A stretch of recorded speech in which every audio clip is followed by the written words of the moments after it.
My daughter swapped my post-op pain meds with laxatives on the morning of her bridal shower. She wanted laughs. She got silence. I sat through her celebration, doubled over. By Monday, I'd swapped her wedding registry link with a bankruptcy filing. She lost her venue, her sponsors, and most of her guest list. She called me Mom. Now she calls me Plaintiff. We're about to begin, but if you'd like, share where you're joining from. It reminds me this story doesn't echo into silence. It lands somewhere real. Drop it in the comments, and don't forget to subscribe. The first sound in the house was the oven's soft ping. Loretta Kincaid stood barefoot on the cool tile, her robe knotted tight, hair still wrapped from sleep. Morning light slid across her farmhouse kitchen in soft streaks, catching the flour dust she flicked into the mixing bowl with practiced precision. She cracked eggs one-handed, checked the vanilla twice, and stirred slow, steady circles into a batter older than most marriages. These cupcakes weren't for fun. They were for Marissa. The bridal shower was scheduled for 1 p.m. sharp at the Magnolia Room, a high-end tea house Loretta had once co-invested in before her daughter forgot that bridal didn't mean Bridazilla. Still, Loretta kept her promises. She showed up, even when she wasn't invited. The timer dinged. She opened the oven and pulled out 2 trays of lemon lavender cupcakes. Golden, perfect domes, her signature. She set them to cool and reached for her morning pill bottle. Arthritis meds, low-dose painkiller. Same routine for years. She swallowed 1 capsule, then froze. A strange taste, chalky, sharp, not right. Her gut flipped like a coin in a deep well. 10 minutes later, she was gripping the counter with both hands, face pale, sweat clinging to her temples. Her stomach roiled. Her breath came shallow. She stumbled toward the wall phone and hit Rhonda's speed dial. "Rhonda," she rasped, "I need you to drive me. Urgent care. Now. No questions. Just the click of an old friend who'd been through worse." In the fluorescent-lit clinic, Loretta sat upright on the paper-covered exam table, her composure slowly returning as the nurse checked her vitals. Rhonda crossed her arms, purse dangling like a warning. "You sure it was the meds?" she asked. "I'm sure," Loretta said. "My body knows the difference." The nurse returned with a small cup containing 2 of the capsules Loretta brought from home. "These aren't your regular pills," she said. "We can't say for sure without a lab, but these have a mild stimulant and a strong diuretic. That's an odd combination." Loretta's jaw clenched. "Not odd. Intentional." Rhonda leaned in. "You think someone switched them?" Loretta didn't answer. She didn't have to. Back at the house, Rhonda pulled open the kitchen cabinet where Loretta kept her pill bottles, scanning the shelves like a bloodhound. She moved aside the turmeric, eyed the multivitamins, then stopped. Behind the vitamin C bottle, tucked sideways, was a familiar white container, her real meds, still half full. Labeled, dated, untouched. Rhonda set it on the counter like evidence. "They wanted you out of commission today," she muttered. Loretta wiped her hands on a dish towel, slow and deliberate. Then she walked to the cooling rack, lifted 1 cupcake, and stared at it for a long moment. She didn't throw them out. She didn't eat them either. She simply opened the cupcake container, placed them inside gently, and snapped the lid shut with surgical calm. Then she walked to her phone and opened Instagram. Marissa was live. Her daughter's face filled the screen, flawless makeup, soft curls, a robe embroidered with bride and rose gold thread. "And we are almost ready for the best shower ever," she chirped to her followers. "Don't worry about my mom. She's probably still recovering from whatever she ate last night. She's got a sensitive stomach." A pause. A wink. "Let's just say we added a little pre-shower spice to the week." She laughed. Her maid of honor laughed. And somewhere in Loretta's stomach, the burning came back, but this time it wasn't from the pills. It was from something sharper, something older. She turned off the live stream. Didn't scream, didn't curse. She walked to her roll-top desk and pulled out a blank legal pad. She picked up her pen and wrote 1 word at the top: strategy. The Magnolia Room smelled like lavender, linen, and overcompensation. Every table was wrapped in pastel florals, every chair tied with pink satin bows that sagged slightly in the heat. Crystal pitchers of infused water sat untouched, while waitstaff in white gloves floated past with silver trays of cucumber canapes and sugar-dusted tartlets. In the center of it all, on a small dais framed by a flower arch, Marissa Kincaid twirled for her live stream. The gown was cream lace, vintage cut, the smile was curated, and the voice, sharp as a lemon rind, rang out, "Well, we are one mother short today, but she sends her regrets, apparently lemon gives her the trots." Laughter rippled.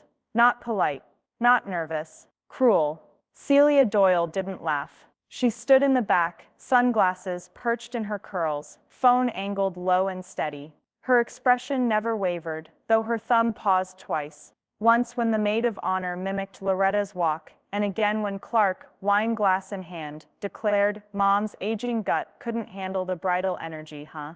Guess cupcakes aren't her love language." Another laugh. Another click. Celia zoomed in, focused, captured faces. She didn't blink. She didn't sip the tea they offered. She just recorded. Loretta watched from home, but not on Instagram. She didn't need to see the performance live. She'd already seen the actress. What she wanted was verification, tone, context, the difference between petty and prosecutable. Her phone pinged. "Celia, got the footage. Ready?" Loretta didn't smile.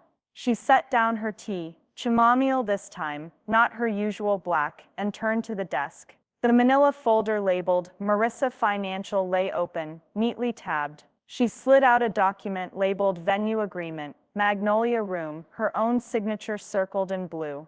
Below that, Registry Co-Sponsor Agreement. Another signature. Another tab. She reached for her reading glasses, slid them on with the care of a surgeon preparing for a deliberate incision. From the printer tray, she pulled a blank legal declaration form. She'd filled enough of them in her nurse days, on behalf of patients with no family, no help, no fight left. Now the gloves were hers. She wrote one name in the respondent line, Marissa Kincaid. Back at the tea house, the cake cutting was underway. A 3-tier strawberry vanilla monstrosity covered in edible pearls and sugar bows stood wobbling slightly under the chandelier light. Marissa raised a flute. "To new beginnings, to filtered futures," Clark chimed in, slurring slightly. "And to forgiving mothers eventually. When they realize who really needs the support." Even the servers hesitated. Celia slipped out the side entrance, phone in hand, sunglasses back on. She called once. Loretta answered on the first ring. "It's all there," Celia said. "Every ounce of it. Recorded, logged, time-stamped." "Good," Loretta said. "Now email it to yourself. Twice." "Already did." "Then go home," Loretta said calmly. "This part's mine." She hung up before Celia could ask what came next. Loretta pulled up a second folder on her desktop, titled Georgia Bankruptcy Court, Public Records Portal. She clicked once, logged in, opened the latest PDF, Business Filing, Hastings Creative, LLC. Status: in review. Financial disclosures pending. She copied the direct link. Then she opened her bookmarks and clicked on a familiar tab. Marissa plus Clark's Wedding Registry Vertical Bar Sweetheart Gifts Public. Untouched. Still live. She pasted in the court link, overwriting the URL redirect. A message box popped up. Edit registry homepage message. Loretta typed, "All gifts will be returned pending resolution of active financial claims. See court record for details." She hit save. Then she hit print. Somewhere at the Magnolia Room, a bridesmaid's phone buzzed. Then another. Then Clark's. "Babe," he said, eyes squinting at the screen. "Why is our registry linking to bankruptcy court?" Marissa froze mid-bite. "What are you talking about? Did someone hack it?" Celia, now long gone, had one foot in her car and one email already queued to Loretta. Subject: guest list spreadsheet attached. Everyone who laughed. Everyone who didn't. Back at home, Loretta opened the email. Downloaded the file. Dragged it neatly into a folder marked Phase 2. She looked up from the screen and whispered to no one. "This isn't revenge. This is hygiene." It took 23 minutes for the panic to hit the bridal shower like a sideways hurricane. The first text came from someone named Amberly. Marissa's college roommate, now a Pilates instructor, with 42K followers and a pet sponsorship deal. Her face twisted mid-sip as she stared at her phone. Why is your registry linking to the state bankruptcy portal? Marissa blinked, confused. What? Amberly turned her screen toward her. Georgia Bankruptcy Court. Hastings Creative, LLC. Status, in review. More phones lit up around the room. The hum of gossip shifted to low-level alarm. Mine says the same thing. Is this a joke? Did the site get hacked? Clark's phone buzzed. He swiped, then froze. What the hell is this? He walked straight over to Marissa, holding the phone like it was a bloody napkin. You were supposed to update the registry, he hissed. What is this garbage? I did update it, Marissa snapped. You said we were adding that honeymoon cruise. Yeah, not chapter 11. Back at home, Loretta refreshed the Sweetheart Gifts page once, twice, watched the guest count drop in real time. The note at the top stood firm.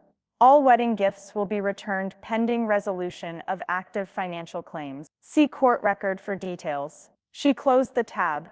Her printer hummed again. Copies of the edited registry homepage, screenshots of guest comments, Clark's LLC registration, and the most recent quarterly earnings from Hastings Creative, which according to Celia, hadn't been filed properly in 18 months. Her phone dinged. Celia guest list spreadsheet attached. She opened the Excel file. Tabs by family, by coworker, by influencer rank. She scrolled until she found the VIP. Recognized a few names from Marissa's streams. She highlighted 10 in red, then copied the list into a fresh document labeled Recipient, Court Communication, Round 1.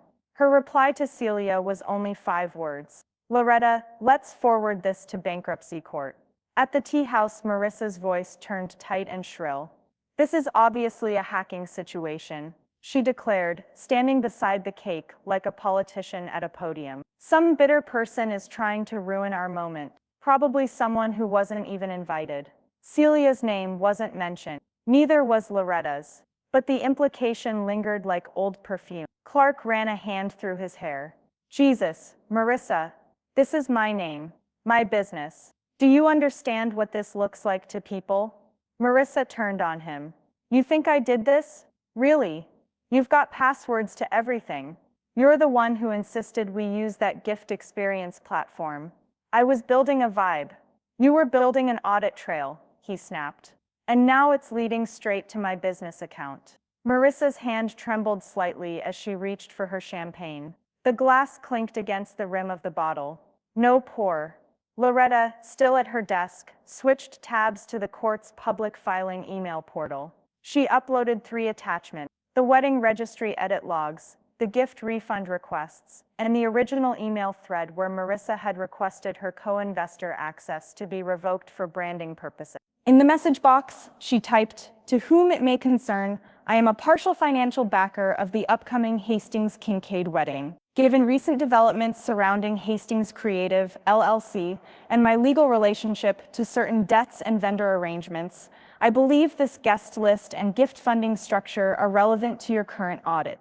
Kindly confirm receipt. Regards, Loretta Kincaid." She hit send. Then she turned off her printer, then the lights. Then she made a single cup of tea, no sugar this time, and carried it to the porch, where the early dusk had begun to settle. She didn't need to see the fallout unfold in real time. She knew exactly how long it would take for Marissa to realize this wasn't a prank or a scare tactic. It was a paper trail, and it was only just beginning.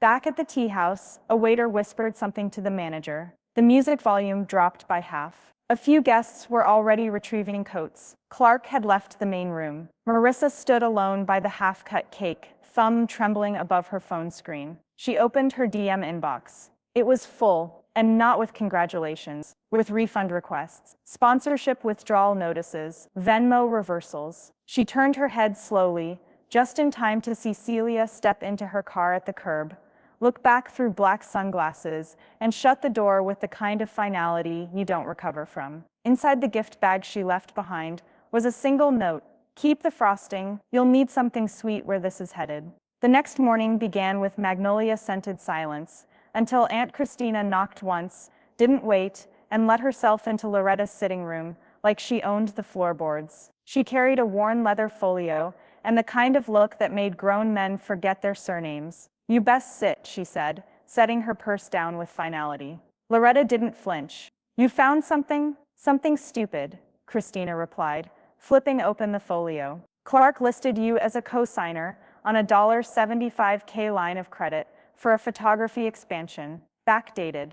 Sloppy. I had my accountant run it twice." Loretta took the page. Her signature was there, but from a contract she did sign a year ago. Clark had copied it, pasted it onto something new. Forgery by familiarity. Christina poured herself a glass of Loretta's bourbon without asking. "That boy's dumb enough to sink a church float." Loretta's eyes narrowed on the loan terms. "And Marissa knew?" Christina gave her a look that translated to, "Is there a single thing that girl hasn't staged in her life?" 2 hours later, Loretta sat across from Celia at her home office, surrounded by folders, sticky notes, and a coffee pot working overtime. "We need to identify every single asset that loan touches," Loretta said, flipping open her check register, "including my name, especially my name." Celia was already 2 steps ahead, highlighting entries on her laptop. "The loan's collateral structure is weak. If we move first, we can flag everything and notify the bank. You'll look like the responsible party." "I am the responsible party," Loretta said. "That's what pisses me off." They worked in silence for 20 minutes. Then Celia's phone pinged. "Church gossip chain." She opened it, raised a brow. "It's from Rhonda," she said. "She says Clark's side business, the drone photography deal he's been bragging about, is hemorrhaging. They're 6 months behind on supplier payments. He's been offering gift cards instead of cash for wedding vendors." Loretta didn't even pause her writing. "Then he shouldn't have bought that new lens with my name on the dotted line." By late afternoon, Loretta had finished drafting 5 letters, each one addressed to a creditor or vendor, each explaining in cool, precise terms that she was not authorizing further financial activity on behalf of the Hastings Kincaid Union. Celia reviewed them all. "Tone's perfect," she said. "Polite enough to avoid defamation, pointed enough to stop the bleeding." Loretta folded the letters, slid them into envelopes, and pressed down each seal with her thumb. Her hands were steady. That evening, a notification buzzed on Loretta's tablet. "Marissa, live again." Face flushed, voice thick with the kind of crocodile tears Loretta used to see in pediatric ERs. "I just don't understand why my own mother would try to destroy the happiest day of my life." Marissa whimpered, shoulders bouncing in rhythm. "This wedding means everything. It's about love. It's about family. And I guess not everyone understands that." A beat. "And if you're seeing those rumors about court filings, just know it's all being handled. We're good. We're so good." Celia, sitting nearby, made a face like she smelled week-old shrimp. Loretta didn't look away from them. She simply whispered, to no one and everyone at once, "It's not your wedding anymore, sweetheart." By midnight, the first vendor emailed back, "Thank you for the update. We will place a temporary hold on all services pending your legal review." The second said, "Appreciate the transparency. We'll adjust contract status accordingly." Celia smiled as she clicked through. "She thinks she's hosting a party," she murmured. "She's not. She's producing a liability event." Loretta exhaled, slow and measured. Then it's time the cameras turned back around. Outside, the sprinkler hissed to life. Inside, Loretta poured herself a glass of ginger water, not wine. She didn't need comfort. She needed clarity. She stood by her front window, watching the moon reflect off her mailbox. Then, just beyond the edge of the garden, she saw something: headlights. A car idling. She squinted. It was Clark's Audi. Engine running. Driver's seat full. He didn't get out. She didn't go out either. She just reached for her file folder again and flipped to a new page labeled Property Exposure, Marital Assets, and started circling names. The second bridal shower was held in a converted barn strung with Edison lights and faux cherry blossoms, a more rustic, more intimate vibe. Marissa said in her Instagram caption, carefully omitting that it was a last-minute venue downgrade after the Magnolia Room pulled out. Guests arrived in linen and lace, their smiles a little tighter this time, their phones clutched with less enthusiasm. A live harpist strummed near the dessert bar. Everything looked flawless, until the front door opened, and in walked Loretta Kincaid. Uninvited, unhurried, wearing a tailored navy pantsuit and low heels, hair smoothed into a bun so tight it could slice ambition. She walked like someone who had once run a trauma wing on Christmas Eve and dared anyone to blink wrong. The harpist stopped playing. Gasps flitted like bugs. Marissa froze near the dessert table. White blonde curls, halfway twisted into a half-updo tiara askew from the Georgia humidity. "What the hell are you doing here?" she hissed. Loretta didn't break stride. She reached the middle of the room, paused, and pulled a slim rose gold Bluetooth speaker from her purse. Pressed play. The video began. Projected on the barn's makeshift photo wall, usually reserved for guests tagging at Kincaid Knot 2024, was a screen-recorded FaceTime conversation between Marissa and her maid of honor. Split screen. Clear audio. "Just wait till the cupcakes hit," Marissa said, giggling. Her maid of honor replied, "What if she poops during the toasts?" "Oh, she will," Marissa said, laughing. "That's why we're serving champagne first." In the background of the call, the open medicine cabinet, and Marissa holding two nearly identical pill bottles. Loretta turned the volume up slightly. Another clip, Marissa waving to the camera during her live stream, mouthing, "Let's just say we added a little pre-shower spice." And another, the maid of honor, fake coughing and mimicking Loretta, doubled over in pain. Laughter, on screen and in the room. But not now. Now the barn was dead silent. Loretta let the clip finish, then swiped to a screenshot, a text thread from Marissa to her maid of honor, sent 2 days before the original shower. "Marissa, if she even thinks of showing up and playing mother of the bride, I'll hand her a diaper with her name on it." Maid of honor, front row seat to her explosive entrance. Someone in the back coughed. Someone else muttered, "Jesus." Clark's parents, dressed in pale blue and beige, stood from their table without a word and walked out. The father's jaw locked, the mother's clutch held like a weapon. Marissa lunged forward, grabbing for Loretta's phone. "You can't just show private conversations to— This is illegal." Loretta sidestepped her with more grace than anyone over 74 should possess. She reached into her purse and pulled out a small black USB drive, walked calmly to the gift table, placed it down like a prize ribbon, and said, "This is yours." Then turned to the crowd, meeting each wide-eyed guest with unwavering calm. "I don't need your apologies," she said. "I brought receipts." From the corner, Rhonda began to clap. Slow, intentional. Aunt Christina, seated near the lemonade station, lifted her glass of unsweet tea and said, "Well, that just knocked the fondant off the cake." Marissa stood trembling, mascara flaking, fists clenched at her sides. A bridesmaid whispered, "I thought this was just a prank." Loretta looked at her. It wasn't. And then without another word, she walked out. The door shut behind her like punctuation. Outside, the wind had picked up. Clouds gathered thick and gray over the distant pines. A soft rumble of thunder rolled once, like a throat clearing. Loretta reached her car, slipped behind the wheel, and stared down at her dashboard screen, which had just pinged with a new email. Subject, final notice, vendor contract withdrawal confirmation. She didn't open it, not yet. She just gripped the wheel and smiled like someone who just cleared a clogged artery with nothing but pressure and timing. By Tuesday morning, the sky over Savannah had cleared, but the forecast inside Hastings Kincaid headquarters, aka Marissa's rented townhouse, was nothing but lightning strikes and dropped calls. The email Loretta hadn't opened in the car? She printed it first thing, highlighted key lines, folded it twice, then placed it in a lavender envelope, with gold foil trim, Marissa's favorite. At exactly 10:05 a.m., she walked it into Willow Trace Events,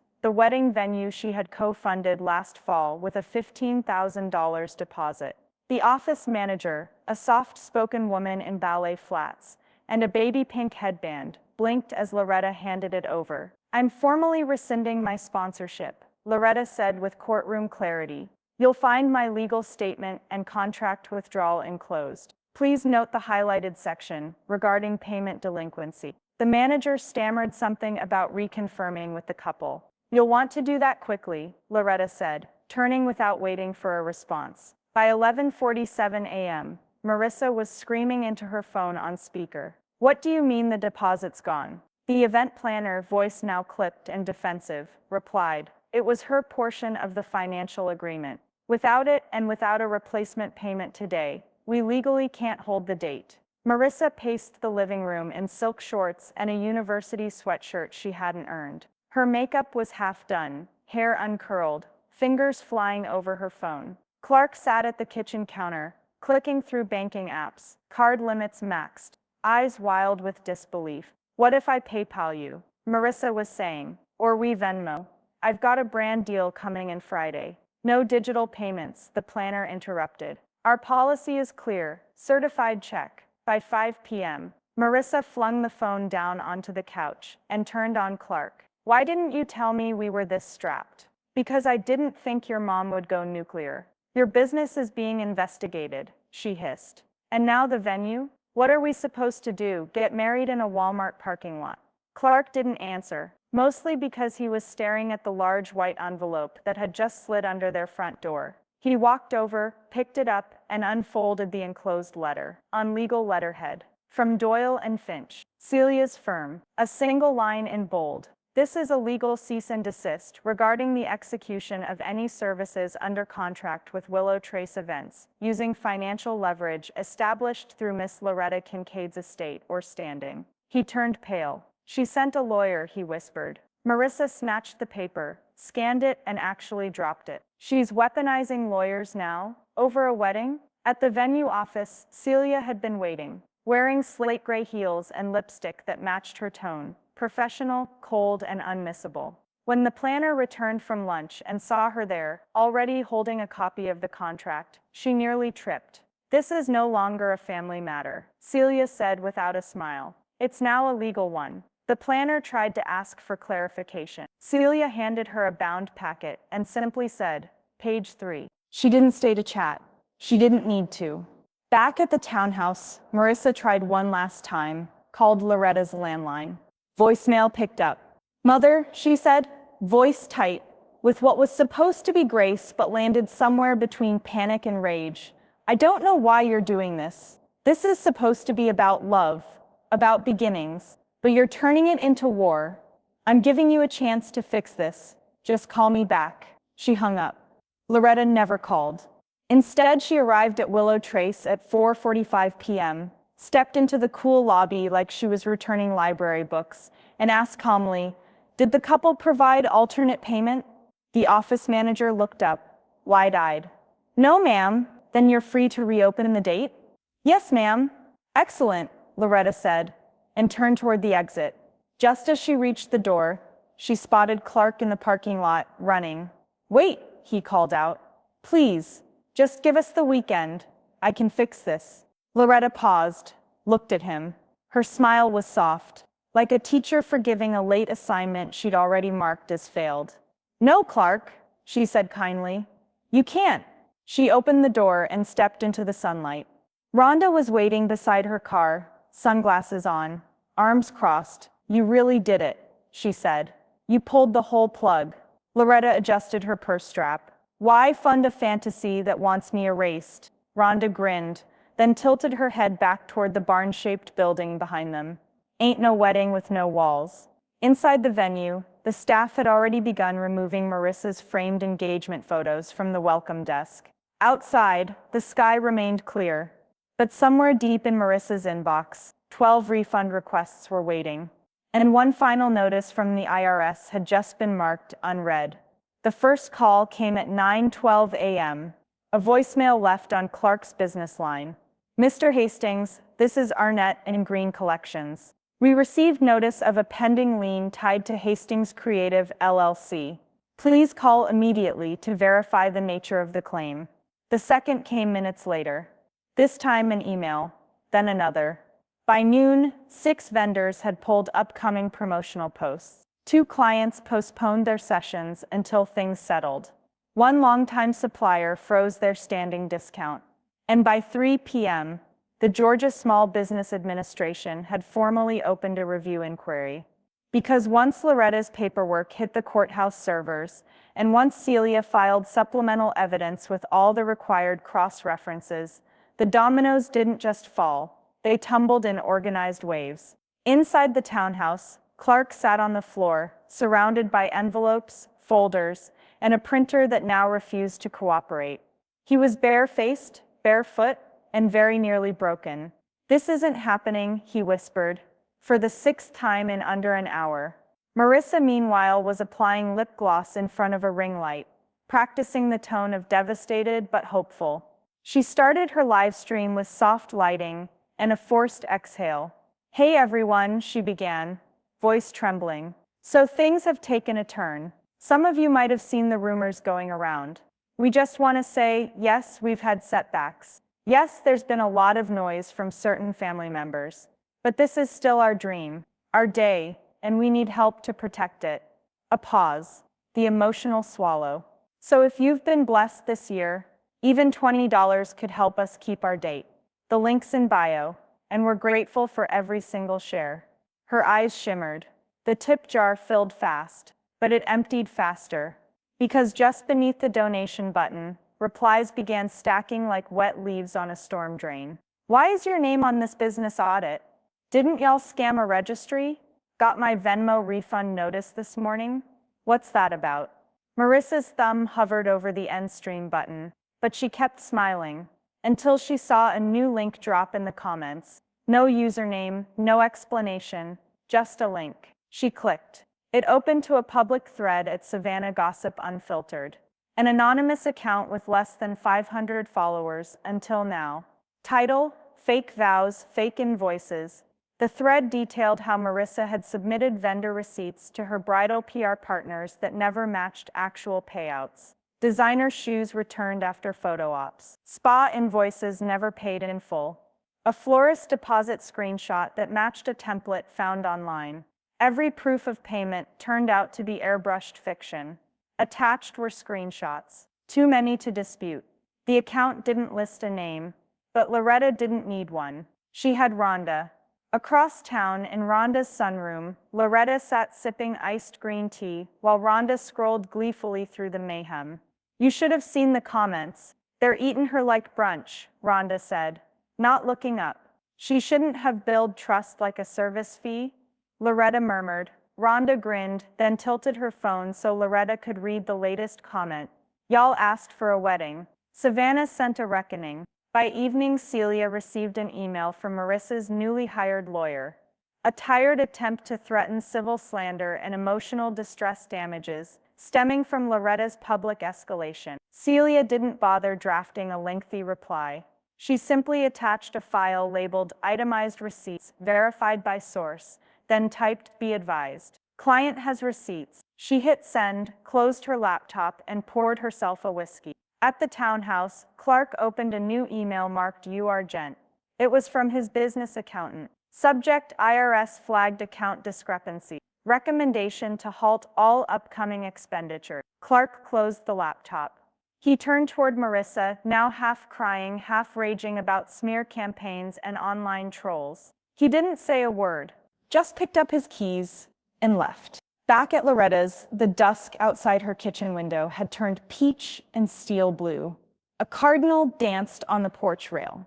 She opened a drawer, pulled out a fresh yellow legal pad, wrote 3 names at the top, 2 banks, 1 law firm, then added a 4th, the florist she never paid. She capped the pen, folded the page, and whispered, "Now we make it formal." Loretta didn't sleep that night. Not from worry, but because a calm had settled over her like the tide returning after a storm. By morning, her coffee was strong, her bun was tighter, and her living room table had transformed into a miniature war desk. Legal pads, court printouts, a manila folder labeled "Prenup Packet, Clark H." She flipped it open and ran her finger down to the final page. The signature line under Marissa Kincaid, bride-to-be, blank. Like her sense of consequence, she muttered. The prenup had been drafted 6 months ago at the insistence of Clark's parents, Southern old money with generational caution. It had been Loretta who encouraged Marissa to sign, warned her not to stall. Marissa had waved it off. It's just a formality. Now it was a lifeline, and not for her. Loretta dialed Celia. "It's unsigned," she said. There was a pause on the other end. "You're absolutely sure?" "I'm staring at it." "Then we need to move before Marissa forges it." Celia's first call wasn't to Marissa. It was to Clark's father's attorney. The Hastings patriarch didn't just own land, he owned the silence around it. And when he learned that Marissa had delayed signing the only document protecting their inheritance, he scheduled a meeting for 3 p.m. sharp. Clark thought he was walking into a financial check-in. Instead, he walked into an ambush. Inside the Hastings estate, oak walls, leather chairs, and the faint smell of mint pipe tobacco. Clark sat across from his parents, looking like a teenager in trouble. "Why didn't you make her sign it?" his mother asked, voice clipped. "She said it felt transactional," Clark mumbled. "We wanted it to feel like a real marriage." "This isn't a damn picnic," his father snapped. "It's an estate. And right now it's exposed." Clark leaned back, rubbed his face. Then his father slid the print-up folder across the table. Inside it, a post-it in red ink, unsigned, filed but incomplete. The final page was now embossed with an official stamp. Celia's. Meanwhile, at Loretta's home, a new letter sat atop her outgoing mail pile. It was brief, neatly formatted, notarized. "To whom it may concern, effective immediately, I, Loretta Evelyn Kincaid, am formally withdrawing all present and future financial support, co-signatures, and guarantees on behalf of Marissa Jane Kincaid or any party acting in financial union with her." Underneath, her signature strong, inked with the same fountain pen she'd used to sign Marissa's first mortgage check. She sealed the envelope, patted it twice, then smiled. Back at the townhouse, Marissa sat cross-legged on the bed, framed perfectly by the golden hour light for what was supposed to be her next soft-focus, healing update video. But the knock came first. Clark stepped inside, silent. He held the print-up folder in one hand. In the other, his phone. "I need to ask you something," he said. "And I want the truth." Marissa tilted her head. "Of course, babe. Did you switch the pills?" "A beat too long." "Then what?" "No, God, Clark. Are you seriously?" "I saw the video, Marissa." Her face froze. His didn't. "I stood up for you in front of my family. I believed every word you said about your mom being dramatic, controlling. I thought I was protecting you." "You are," she tried. Clark held up the print-up. "You never signed this. I told you it didn't feel right at the time. And yet somehow you made time to Photoshop florist invoices and forge financial paperwork under Loretta's name." "Clark, I didn't." He stepped back. "I don't know what's worse, that you did it, or that you expected me to keep covering for it." She reached for him. "We can fix this," but the door had already closed. That night, Loretta checked her email before bed. One new message. No subject. From Clark Hastings' message. "I didn't know it went this far. I'm sorry." She didn't reply. She didn't need to. Because by morning, the letter would be in the hands of every vendor still asking questions, and the bank account Clark thought was shared wouldn't be anymore. The summons arrived by courier, wrapped in faux gold ribbon and scented with rosewater. Typical Marissa. Loretta read the top line. "Petition for emergency protective review, alleged mental instability and vengeful behavior," and didn't blink. She turned the page slowly, like she was grading an undercooked research paper from a C student who never did the readings. "Vengeful," she said aloud. "Cute." At her side, Celia snatched the second page. "She filed this in family court, tried to bypass probate jurisdiction." Loretta poured herself a glass of orange juice, fresh, pulpy, no vodka. "I take it we'll be attending."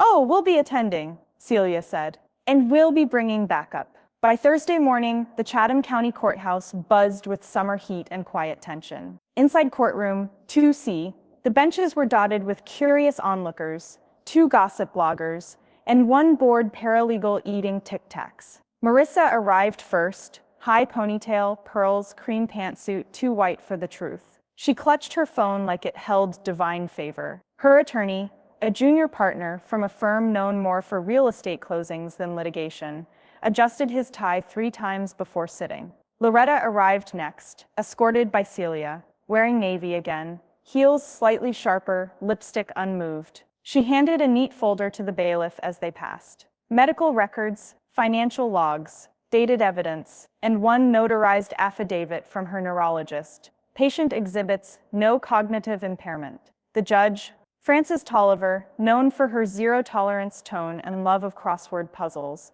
adjusted her glasses and looked over the filing. You're asking for an emergency mental health review of a 74-year-old retired nurse with no prior history, based on what exactly? Marissa's attorney cleared his throat. Your Honor, we believe Miss Kincaid's erratic behavior, sudden financial withdrawals, and escalating retaliation suggest. Do you have a medical opinion? Not yet. Do you have sworn statements from affected parties other than the petitioner? No, Your Honor. Do you have any proof of criminal behavior? No, but then what you have, Judge Tolliver interrupted, is a waste of court time and a borderline defamatory petition filed during a pending estate review. Marissa's mouth fell open. Before she could protest, Celia stood. Your Honor, with the court's permission, I'd like to submit supplemental exhibits. She handed over a binder so thick it thudded when it hit the clerk's table. Inside, you'll find copies of falsified vendor agreements, forged electronic signatures, and at least 3 digital invoices submitted by the petitioner under assumed payment authorization. She turned to Marissa, including one made from your IP address at 1:14 a.m. 2 nights ago. The courtroom held its breath. Even the tic-tac stopped mid-crunch. Judge Tolliver flipped through the binder. Is this verified? Fully. Time-stamped, backed by screenshots and vendor confirmations. Did your client commit fraud, Miss DuPont? The judge asked Marissa's attorney. I don't believe so, Your Honor, but I'll need time to... You can take all the time you want, but I'm issuing a formal warning now. Any further attempts to use this court as a personal weapon will result in sanctions for abuse of process. She turned to Loretta. Miss Kincaid, would you like to respond? Loretta stood slowly, adjusted her cuffs, and faced the bench. I am not unstable. I am not vengeful. I am a mother who paid for her daughter's education, mortgage, credit card bills, and public image. And I am tired of pretending I didn't see what was always there. Then she sat. The judge nodded. Motion denied. Petition dismissed. Gavel. Sharp. Final. Outside, the air was thick and still, the humidity clinging like guilt. Loretta walked down the courthouse steps without looking back. Marissa stayed inside, hands gripping her seat like it might keep her from sliding off the planet. Celia tucked the binder under her arm. They'll never file again, she said. They might, Loretta replied. But next time, I'll charge interest. As she reached the parking lot, Loretta's phone buzzed. New voicemail. Not from Marissa, not from Clark, from the florist. Miss Kincaid, thank you for the heads up. You were right, we never got full payment, just an altered confirmation PDF. If you need a formal statement, I'm happy to provide. Loretta stared out at the sun slicing through moss-covered trees. A breeze lifted the edge of her blouse. She smiled, then opened her notes app and typed one word. Deposition. The checkbook had been missing for 4 months. Loretta hadn't panicked at first. She kept tight books and tighter habits. When she noticed one pad gone from the drawer in April, she'd assumed she'd misplaced it. Maybe lent it to Rhonda. Maybe tossed it in a coat pocket after paying for gas. But now, flipping through the scanned documents Celia had sent her from the county clerk's office, the truth wasn't a maybe. It was inked. Right there, on a $4,800 check made out to Signature Floral Designs, signed Loretta E. Kincaid, with the unmistakable swoop on the K that Loretta hadn't used since 2007. She tapped the screen with her fingernail. That ain't me. Celia's voice came through speakerphone, low and level. We ran it through handwriting software. It's a traced duplicate. Same scan was used on 2 other checks. This is financial fraud, Loretta. Then it's time we stopped calling it a tantrum and started calling it a charge. That afternoon, Celia walked into the Chatham County Sheriff's substation with a slim case file in hand. She didn't use a rolling briefcase. Didn't need to. The deputy on duty knew her by name. Within an hour, a formal complaint had been filed. Alleged misuse of banking, identity forgery, unauthorized withdrawals tied to a former family member. Loretta didn't attend. She stayed home, ironed a blouse, watered her porch fern. At 6:32 p.m., she received a confirmation text from Celia. Filed, recorded, official. At 6:39 p.m., Clark showed up on her porch, with a duffel bag slung over his shoulder and his face nearly unrecognizable. Eyes bloodshot, shoulders sunken. He didn't ask to come in. I saw the checks, he said. She had them hidden inside her wedding album binder. Loretta stepped out, closed the screen door behind her. I'm not defending her anymore, Clark said. I've already canceled the joint credit line and pulled my business license. I'm out. Good, Loretta said. A pause. She's not well, he added, like it might mean something. I'm not her nurse, Loretta replied. I'm her mother. That job ended the minute she decided my signature was more useful than my presence. Clark's jaw twitched. I'm sorry. I know. She didn't invite him in. Later that evening, Loretta sat in the soft lamplight of her den, sipping decaf and rereading vendor statements. Her eyes lingered on one line from the Willow Trace cleanup staff. Final gratuities unpaid, $220 in withheld tips across 4 servers. She exhaled through her nose, closed the email. The next morning, Rhonda found her at the church's outreach pantry, stuffing envelopes. Don't tell me, Rhonda said. You're paying off the shame tax. They worked for her smile and didn't get paid. Loretta said, that's not a tax, that's hygiene. She sealed each envelope with care. Inside, handwritten notes, thank yous, gift cards, apologies they were never owed but deserved anyway. By that afternoon, 3 servers had posted anonymous messages in the town subreddit. Didn't expect dignity to show up in the mail. Someone's mom just reminded me how adults act. All 3 agreed to speak to Loretta's character if subpoenaed. They wouldn't be the last. That weekend, Loretta got a call from Linda Carson, a former ER nurse who'd worked double shifts with her during the Christmas flu outbreak of 1998. You know, if this goes further, Linda said, I'll vouch. We all will.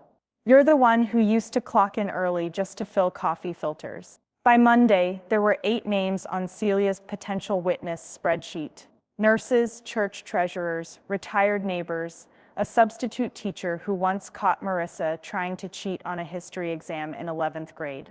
Each one ready to testify if it came to that.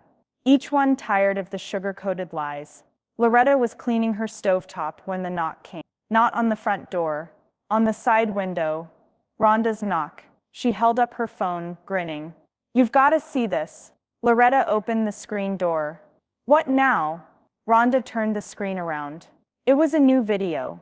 Not from Marissa, from Clark. The caption, setting the record straight. No more spin, no more cover. A live confession.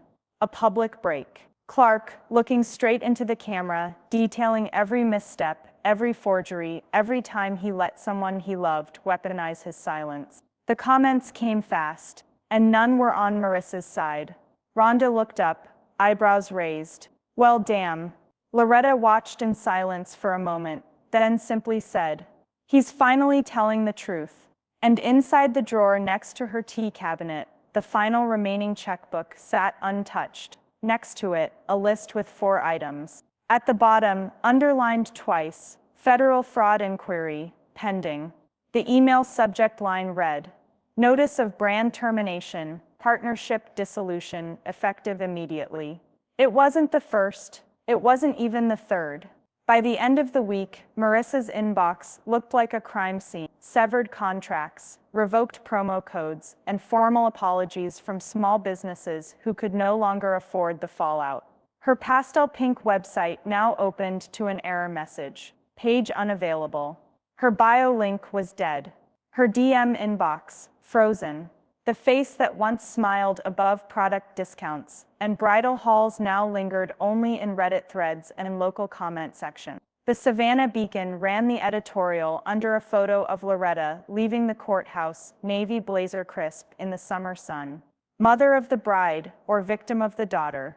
The headline did what it was meant to do, stir, sting, spread.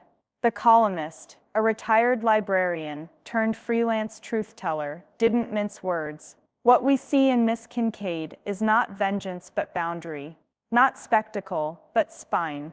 And if this is how we treat our elders when they say enough, perhaps the shame isn't hers to bear.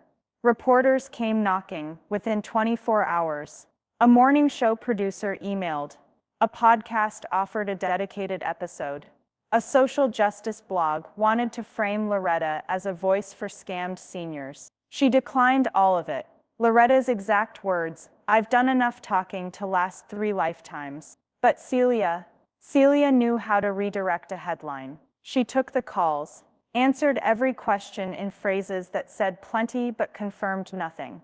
Our client is focused on closure, not coverage. No comment on pending matters, but we welcome factual correction. Victim narratives are dangerous when used for profit. Let's not forget who falsified what. Each press contact left the conversation with less drama than they hoped, but far more clarity than Marissa ever gave. Clark released a statement through his father's attorney. Just 3 sentences. I was unaware of the full extent of the decisions being made in my name. I've formally separated from all financial and contractual ties to the wedding and its sponsorship entity. I wish all parties peace and accountability. It didn't go viral, but it was quoted everywhere. At the townhouse, Marissa sat slouched on the cream velvet sofa she once featured in My Dream Lounge reveal. Her lashes were crooked. Her laptop was shut. The silence wasn't peaceful. It was heavy, reputational. She checked her bank app, then the backup, then her old Venmo. The number was lower every time. One message from her former maid of honor lingered unread. You said your mom wouldn't fight back. Back in Loretta's kitchen, the only notification came in the form of a bottle, chilled, wrapped in a tea towel with a handwritten tag looped around the neck. Justice served chilled. Rhonda Loretta didn't laugh, but she poured 1 glass, just half full. She took it out to the porch, sat beside her basil planter, and watched the squirrels chase each other across the fence. No phones, no court, no noise, just wind and distance. Across town, Celia compiled one last folder. Title, Kincaid, Media Timeline Complete. She attached a single note. No further interviews. Any unauthorized quotes will be treated as defamation. Then she closed her laptop and opened a new browser tab. Georgia Election Commission, volunteer portal. Some messes inspired cleaning. Others demanded building something better. At 10:44 p.m., Loretta's landline rang once and stopped. No message, no follow-up.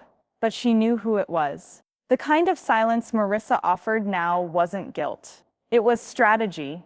There was always one more ploy. One last spin. Loretta set her wine glass down. She didn't need to guess what was next. She already had a folder for it. Section 12, counterplay labeled, prepared, and underlined once. In red, just in case. By sunrise, Celia had already labeled the binder tabs. 1 red, 1 navy, 1 gold.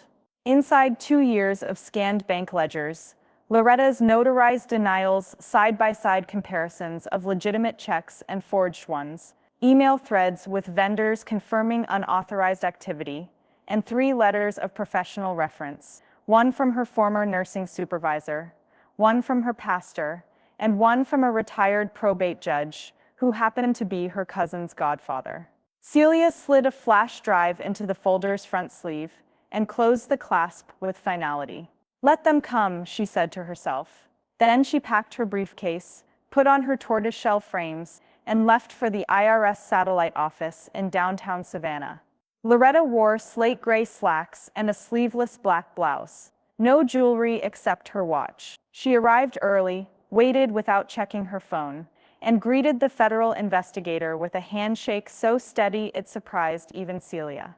The agent, Mr. Devlin, mid-50s, a little stiff in the shoulders, had clearly seen enough messes in his tenure to know when one was worth unraveling. They sat in a beige conference room with a carafe of lukewarm water and the faint scent of stress from the interview scheduled before them. Devlin opened the folder, skimmed the top document. You're claiming that all financial documents with your signature beyond this date were falsified by a third party? Loretta nodded. I'm not claiming, I'm confirming. He raised a brow, but flipped pages in silence. As Celia walked him through the forged documents, cross-referencing the check logs, invoice metadata, and withdrawal timestamps, Loretta sat still, silent, composed, but not cold. When Devlin finally closed the binder, he leaned back and said, Frankly, Miss Kincaid, if every taxpayer brought me this kind of documentation, my job would be a vacation. Then he added, Softer, you don't strike me as someone who lets things slide. Loretta gave the ghost of a smile. Not anymore. Outside the building, Loretta exhaled only once, long and quiet. Celia turned to her. I'd be shocked if this goes any further. You've done your part. Loretta nodded. Time to do the rest. That afternoon, Rhonda showed up on Loretta's porch with a bag of boiled peanuts and a look that could curdle milk. You are not gonna believe this, she said, dropping into a rocking chair like it owed her rent. Marissa's on TikTok now. She's always on TikTok. No, honey, I mean wellness TikTok. Green juice, candle lighting, breath work. Talking about healing trauma through Himalayan salt and whisper journaling. Loretta raised an eyebrow. She's got a new handle at Inner Bride Healing, Rhonda continued. And I swear on my good hip, she just posted a video captioned, When your own mother weaponizes her menopause rage against you. Loretta took a deep breath, then stood and went inside. When she came back out, she was holding a 9x12 envelope. Thick, sealed, labeled in neat handwriting. To Marissa Jane Kincaid, from Loretta Evelyn Kincaid Enclosures. Canceled checks, forged invoices. IRS notice. I don't need to scream, she said. Paper speaks louder. She mailed it the next morning. Certified return receipt. By Friday, Marissa was live again. Face dewy, lighting soft, a mug of lemon water cradled in her hands, like it held ancient secrets. I just want to talk about energetic boundaries, she began. About how cycles of elder abuse can repeat when toxic parenting is left unchecked. The comments were a mixed bag, some loyal, most skeptical. One user asked, did your toxic mom also forge her own checks? Another posted, girl, you used her social security number for a cupcake invoice. Marissa ignored them, but she kept going. New filters, new hashtags, new healing partnerships with suspect brands, the kind that don't Google. Back at home, Loretta opened her password manager and changed everything. Bank access, tax filing pins, Amazon logins, even her grocery app. She created a new account for her utilities under a trust. She rerouted her mail. She froze her credit and locked down her healthcare portal. Celia had told her once, if they can't touch your name, they can't touch your future. Loretta took it to heart. That night, she sat by her bedroom window, watching moths flit under the porch light. Her phone buzzed. It was a text from an unknown number. I'm sorry about everything, but I still think you overreacted. No name, but she didn't need one. She deleted it, then opened her note app, titled a new entry, Section 13, The Last Threshold, and beneath it she typed 2 words, Power Returned. She closed the phone, and finally, slept. The text came from Clark. At 6:11 a.m., she tried to file a deed transfer. Your name wasn't on it. Loretta read it twice before replying. I know. She set the phone down, smoothed the front of her cardigan, and walked to her safe. From inside, she pulled a thick red folder. Kincaid Living Trust, primary asset transfer signed. Notarized, dated 3 weeks ago. Property now legally held under Celia Ann Kincaid trustee. She closed the safe, locked it, and whispered, Good try, baby girl. At the Chatham County Clerk's office, an overworked administrator flagged the filing immediately. Something about the notary stamp didn't look right. The digital signature field had been edited twice. The attached ID was a photo of a license that expired in 2019. The request was frozen, sent for review. Then Celia got the alert. She didn't call Loretta. She called the county registrar, sent over the legal trust deed already on file, and attached a 3-line cover note. Attempted fraud on this parcel will be considered criminal. We have logs, we have timestamps, we are not playing footsie. That afternoon, Loretta walked into her banker's office, quiet, calm, carrying a reusable tote bag and a flash drive. She greeted Mr. Eldridge with a nod. They'd known each other 20 years. Marissa is to be removed from all named beneficiaries, emergency contacts, and signatory privileges. Effective immediately, she said, placing the flash drive on the desk. It contained every file Eldridge would need: updated estate plans, voided joint accounts, a notarized instruction letter. And the new executor? Loretta smiled. Celia Kincaid, JD. Across town, Marissa sat at her laptop staring at the rejection notice. Submission denied. Document flagged for review. Her phone buzzed. Clark, again. She answered on speaker, already exasperated. What? She already transferred it, he said. Weeks ago. You can't touch it. Marissa closed her eyes. You told me she hadn't finalized the paperwork yet. I didn't know she'd moved everything into a trust. There was silence on the line. Then Marissa said, "This is elder manipulation. She's not in her right mind. She's smarter than both of us combined." Clark replied, and hung up. Back at the bank, Loretta signed the final forms with deliberate calm, then reached into her tote bag and pulled out another manila envelope. Her new will. "I'd like this logged and held with my file," she said. Eldridge skimmed the cover sheet. Primary beneficiaries: the Nurses Benevolent Fund of Georgia Savannah Foster Youth Transition Network Kincaid. Educational Trust, in honor of Evelyn Kincaid, RN Executor. Celia A. Kincaid. Marissa's name didn't appear once. Loretta added one more paper. A letter unsealed, but stamped. To be opened only in the event of challenge. Eldridge accepted the documents with a solemn nod. "She's going to be angry," he said. Loretta tilted her head. She already was. That evening, at Rhonda's favorite catfish joint off Highway 204, the back booth smelled like hush puppies and bourbon glaze. Aunt Christina ordered the red beans and rice. No substitution. "Lord," she muttered, scanning the latest Beacon article.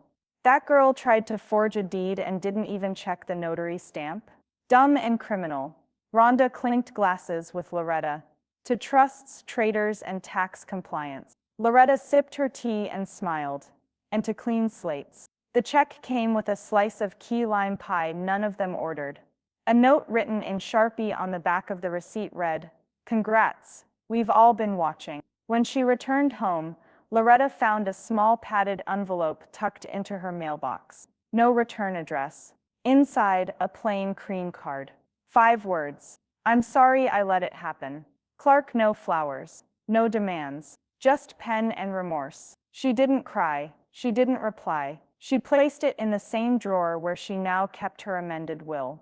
Under the tab marked, "Closure for reference only." Outside, wind lifted across the lawn. Magnolia leaves rattled, dry but defiant. Loretta poured herself a glass of ginger tea, sat in her favorite chair, and looked out at the twilight that painted her front porch gold.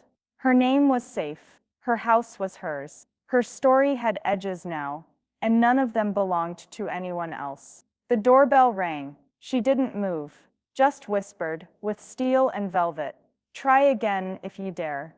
The envelope was navy blue, the paper thick enough to suggest a wedding invitation. It wasn't. Inside, a cease and desist order, drafted by Celia and signed with the same deliberate ink Loretta used for every boundary now.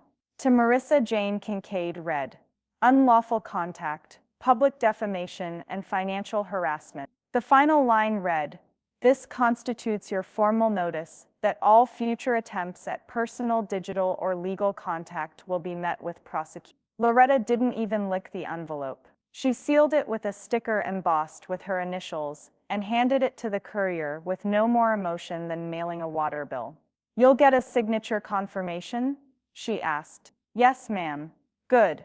By Thursday morning, Celia was standing inside the Superior Court clerk's office with a case file that now had its own weight. Forgery, attempted deed theft, wire fraud, false impersonation on state-licensed contracts. The clerk blinked at the list, then back at Celia. "You sure this is just one person?" Celia didn't blink. Unfortunately, she filed everything under 2 case numbers, civil and criminal. The wheels would take time to turn, but the engine had already roared to life. That afternoon, Marissa posted one last video. A teary-eyed, filter-softened monologue from her barely lit bedroom. "I just want to be left alone. The media has twisted everything. My own family has turned against me. I'm taking a step back from my mental health. No tags, no music, no apology." By sunset, the account was gone. So were her sponsors. Her wellness affiliate page redirected to a 404 error. The bridal registry was blank. The influencer partnership group she once touted in reels now posted a quiet press release. We do not condone fraudulent or exploitative behavior.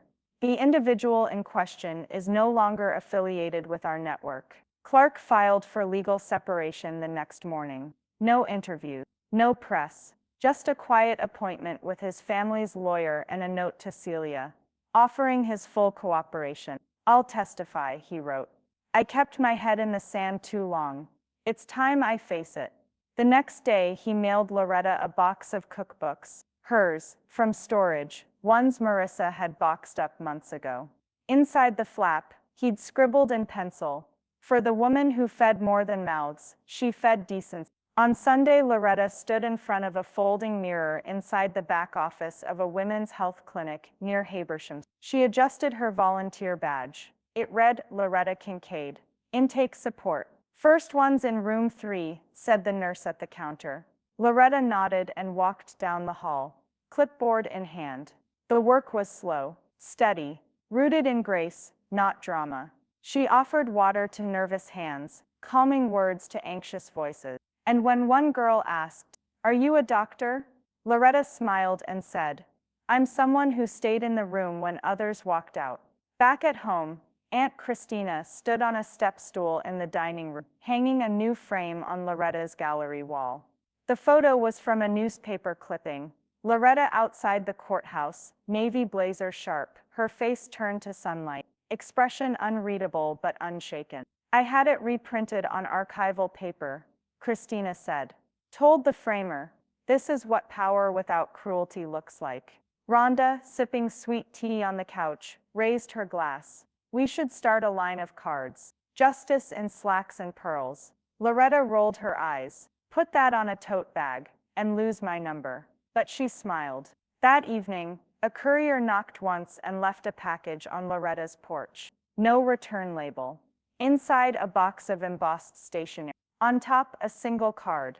Blank. But beneath it, a small note was tucked in the corner. Unsigned. "There's nothing left to take. But there's a whole lot left to answer for." Loretta stared at it a long time. She didn't shred it. She filed it. Under a new tab, Celia had created just that morning. Trial prep, contingency phase. And just beneath it, a handwritten sticky note in Rhonda's loopy script. One chapter left. "Then we toast." Loretta capped her pen, folded the card, and turned the page. "She gave me poison. I returned her favor, legally notarized." The courthouse didn't have much curb appeal, just gray concrete, 2 mismatched benches, and a dying azalea bush someone had forgotten to water. But inside room 104, the afternoon sun sliced through the blinds like clean ribbon, casting golden bars across the aisle. Jenna stood in a knee-length navy dress, simple, sleeveless, with pearl earrings that once belonged to Loretta's mother. No veil, no bouquet, just steady hands and the kind of smile that doesn't shake anymore. Loretta sat in the front row, calm, proud. The judge was a retired family friend who barely glanced at the notes. He didn't need to. When it was done, no music, no pageantry, just promises spoken into stillness. Jenna turned and wrapped her arms around Loretta like they hadn't spent 2 decades stumbling through what it meant to be family. "You protected the name," she whispered. "I'll honor it." Loretta's eyes brimmed, but didn't spill. "That's all I ever asked," she said. Outside, Rhonda snapped a photo with a thrifted Polaroid. Christina wiped something suspicious from her eye with a church bulletin she'd stuffed in her purse. Even Clark stood a respectful step behind, hands folded, face soft with apology and quiet resolve. He didn't speak. He didn't need to. Celia approached with her leather satchel and handed Loretta a navy binder. The front was embossed in gold foil. Kincaid verse, Kincaid status, completed final filings submitted. Celia said, "No more hearings, no more paperwork." Loretta took the binder, held it like a gift, then slipped it into her tote without fanfare. Across the parking lot, a street musician played something slow on an old trumpet. It felt right. Back at home, the sun was high enough to cast crisp shadows across the backyard. Loretta knelt in the dirt wearing old jeans and garden gloves she'd patched twice. She'd bought a flat of lavender from a roadside stand earlier that morning. 6 little plants with roots curled like promises. She dug each hole with care. Not rushed. Not angry. Just ready. As she pressed the last plant into place, her phone buzzed once inside the kitchen window. She ignored it. Let the voicemail catch it. Let the past chase its own tail for once. A few hours later, she sat on her porch, sipping peach iced tea from a jar, her feet propped on a stool. Jenna had painted years ago in summer camp. Rhonda had gone home. Christina was planning a fish fry. Clark had sent a message. Congratulations, Jenna. You chose right. Loretta didn't answer that either. Sometimes peace was just what didn't need to be said. Later that night, she opened the voicemail out of habit. It was from a blocked number. Just breathing. No words. She deleted it before it finished. And for the first time in months, she didn't file it, didn't add it to Celia's binder, didn't transcribe it, didn't mention it, because some echoes don't deserve a record. Inside her bedroom, a new print hung above her desk. The quote was stitched in blue thread, framed in repurposed barnwood. A gift from Jenna, dignity isn't what you demand. It's what you walk away with. Loretta looked at it for a long time. Then she turned off the lamp. In the garden, the lavender had already started leaning toward the moonlight. In the drawer, the last checkbook stayed locked. And on the porch, her empty tea jar glistened like glass, made clean after fire. Marissa hadn't been seen in 2 weeks. The last known account was suspended. The last sponsor gone. The wedding dress still unpaid for. Her name now trailing through legal backlogs and flagged databases. Some people fall with volume. Others vanish in quiet. Loretta didn't chase either. She had dirt on her hands, jasmine in her soap, and exactly 0 things left to prove. Because when you've buried enough illusions, truth grows best. She stood at the edge of the garden, took a breath, looked toward the street, and said, not loudly, not softly, just clearly, "She gave me poison." I returned her favor, legally notarized.